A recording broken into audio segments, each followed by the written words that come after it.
శుభకార్యాలకు పూజార్ల కోసం వెతుకుతున్నారా? పూజారీస్.com లో అతి తక్కువ ధరలకే పూజార్లను ముందే బుక్ చేసుకోండి. వెంటనే కాల్ చేయండి. నమస్తే, వెల్కమ్ టు సుమన్ టీవీ. ప్రస్తుతం మనతో పాటు ఉన్నారు ప్రవచనకర్త, పురోహితులు, సరస్వతి ఉపాసకులు బ్రహ్మశ్రీ ఆకొండి వెంకట శాస్త్రి గారు. నమస్తే. నమస్కారం.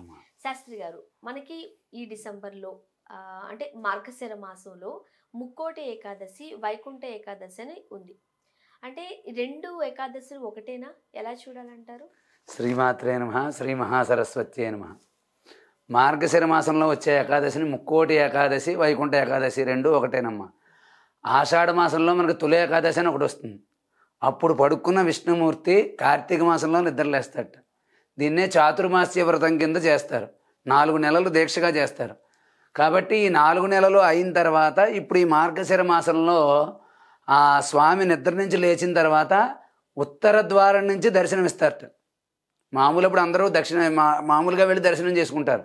ఈ ముక్కోడి ఏకాదశి నాడు ప్రత్యేకించి ఉత్తర ద్వారం నుంచి దర్శనం చేసుకుంటారు. అంటే మనమే కాకుండా ఆ రోజున స్వామి 4 నెలలు నిద్ర లేచిన తర్వాత ముక్కోటి దేవతలు వెళ్ళి ఆ స్వామివారిని దర్శించుకునే ఏకాదశి కాబట్టి దీన్ని ముక్కోటి ఏకాదశి అన్నారు.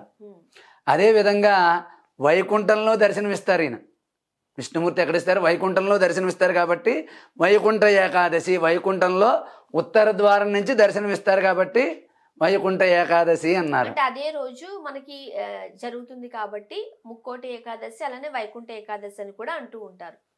అయితే ఆ రోజు దేవతలే శక్తుల కోసం వెళ్ళినప్పుడు మనం చేయడం చాలా విశేషం కదా. దేవతల శక్తులు పెంచుకోవడానికి ఆ రోజు ఎన్ని ఉన్నా కూడా అందరూ కూడా అక్కడికి వెళ్ళి ఉత్తర ద్వారం నుంచి చూస్తారు. అంటే ఉత్తరం ప్లేస్ మనకి కుబేర స్థానం కింద చెప్తారు. అంటే లక్ష్మీదేవికి ఇష్టమైనటువంటి చోటు అనమాట. విష్ణుమూర్తి భార్య లక్ష్మీదేవి కాబట్టి మనకి విష్ణుమూర్తి అనుగ్రహం, లక్ష్మీదేవి అనుగ్రహం రెండూ కావాలి అనుకున్న వాళ్ళు మార్గశిర మాసంలో విష్ణుమూర్తిని, లక్ష్మీదేవిని ఆరాధించడం మంచిది. ఉత్తర ద్వారం నుంచి చేస్తే తర్వాత స్వర్గలోక ప్రాప్తిని పొందుతారని దీన్నే స్వర్గప్రాప్తి ద్వారం అని కూడా అంటారు దీన్ని. కాబట్టి ముక్కోటి ఏకాదశి నాడు ఉపవాసం చేయడం, ఉత్తర ద్వారం నుంచి స్వామిని దర్శించడం చాలా విశేషమైనటువంటివి. ఓకే, ముఖ్యంగా ఇంత విశిష్టత కలిగిన రోజున ఇన్ జనరల్ గా ప్రతి ఒక్కరు ఏం చేయాలి, ఎలా ఉండాలి? ఈ రోజు ప్రధానంగా భోజనం చేయకూడదు. ఎందుకంటే ఉపవాసం ఉండాలి. ఉపవాసం ఎందుకు ఉండాలి అంటే మురాసురుడు అనే రాక్షసుడిని సంహరించడం కోసం విష్ణుమూర్తి బయలుదేరినప్పుడు అతను ఏం చేశాడంటే బియ్యంలో వెళ్ళి దాక్కున్నట్టు. అతను ఆ రోజు అందుకుని బియ్యంతో ఉండిన అన్నం తినకూడదు. తింటే ఆ రోజు రాక్షస స్వభావాలన్నీ మనకు కలుగుతాయటమ్మా. ఆ రోజున మురాసురుడు అనే రాక్షసుడు విష్ణుమూర్తి నుంచి తప్పించుకోవడానికి వెళ్ళి బియ్యంలో దాక్కున్నట్ట. బియ్యంలో దాక్కుంటే ఆ రోజు బియ్యం తిన్న వాళ్ళందరికీ కూడా పాపం వస్తుంది, ఆ రాక్షస స్వభావాలన్నీ కలుగుతాయి అని చెప్పి ఒక ఇది ఉంది. అదేవిధంగా ఈ రాక్షసుడిని సంహరించడం కోసం ఈ రాక్షసుడు విష్ణుమూర్తి బాగా యుద్ధం చేసి బాగా అలసిపోయినప్పుడు ఒక చోట గుహలో దాక్కున్నట్టు విష్ణుమూర్తి. గుహలో దాక్కుంటే అక్కడికి వెళ్ళాడు. ఈయన రాక్షసుడు వెళ్ళేసరికి ఆయన నిద్రలో ఉన్నాడేమో, మనతో పోరాడి అలసిపోయాడు కదా అని చెప్పి ఖడ్గం ఎత్తేసరికి విష్ణుమూర్తి నుంచి ఒక శక్తి అనేది, ఒక వెలుగు బయటకు వచ్చింది. ఆ వెలుగు బయటకు వచ్చి రాక్షసుడిని సంహరించింది.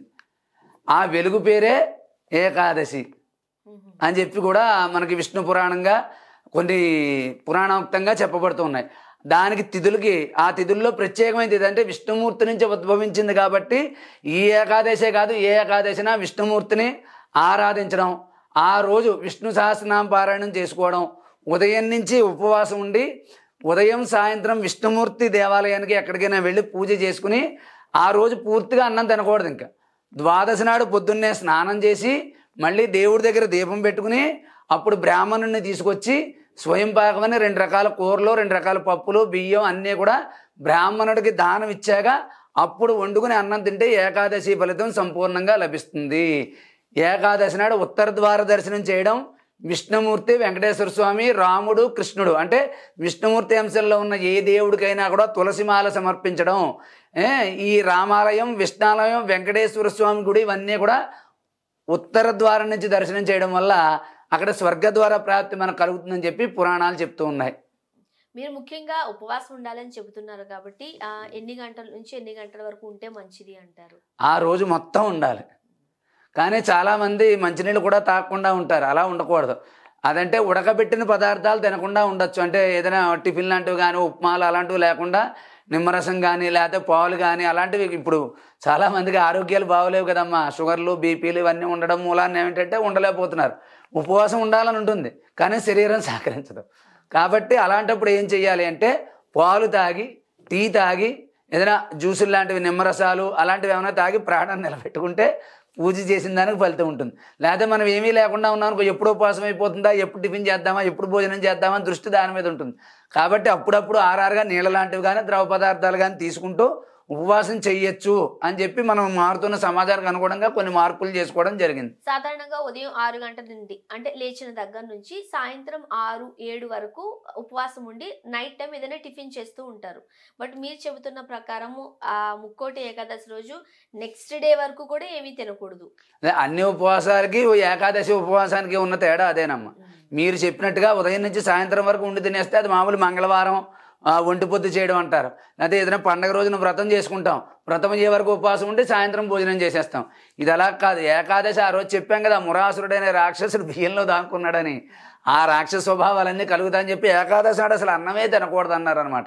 ఉడకబెట్టినవి ఏమీ ఇంకేం తినకూడదు. ఆ రోజు పూర్తిగా ఉపవాసం ఉండి ద్వాదశి నాడు పొద్దున్నే స్నానం చేసి దేవాలయానికి వెళ్ళినా పర్లేదు, ఇంట్లో అయినా పర్వాలేదు, దీపారాధన చేసుకుని ఇక్కడ మనకి పురోహితులు అందుబాటులో లేకపోతే దేవాలయానికి వెళ్ళి అక్కడ ఏ దేవాలయమైనా పురోహితుడికి ఆ స్వయం పాకం కూరలు, బియ్యం, పప్పులు ఒక 2 మనుషులు తినడానికి ఎన్ని సరిపోతాయో అన్ని సరుకులు పట్టుకెళ్ళి ఆ బ్రాహ్మణుడికి ఇచ్చి దానం చేసిన తర్వాత వచ్చి వండుకు తినడం అనేది శాస్త్రం చెప్పింది.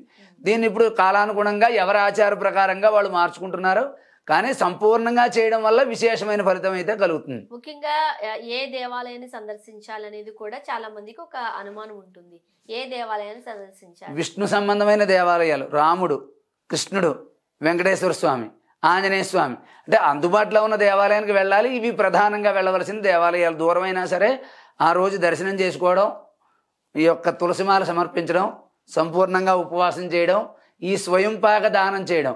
ఆ రోజు దానం చేసినా, పూజ చేసినా, ఏదైనా వ్రతం చేసినా కూడా ముక్కోటి దేవతల ఆశీస్సులు లభించి చాలా ఎక్కువ కోటి రెట్లు ఫలితం వస్తుందని చెప్పి పురాణాల ప్రకారంగా తెలుస్తుంది. ముఖ్యంగా ఇటువంటి స్పెషల్ డేస్ వచ్చినప్పుడు చిన్న చిన్న మంత్రాలు చెబుతూ ఉంటారు, ఈ మంత్రం జపిస్తే ఇంకా మంచిది అని. సో మరి ఈ ముక్కోటి ఏకాదశి రోజు లేదా వైకుంఠ ఏకాదశి రోజు ఎటువంటి మంత్రాన్ని జపించుకుంటే ఫలితం ఉంటుందంటారు? దీనికి ప్రత్యేకంగా మంత్రం ఏం లేదా. ఓం నమో నారాయణాయ, విష్ణుమూర్తిని స్మరించడం, విష్ణు సహస్రనామాలు చదవడం, రామరక్షా స్తోత్రం చదవడం, ఇలా విష్ణు సంబంధమైనవి ఏవైనా సరే చెయ్యొచ్చు.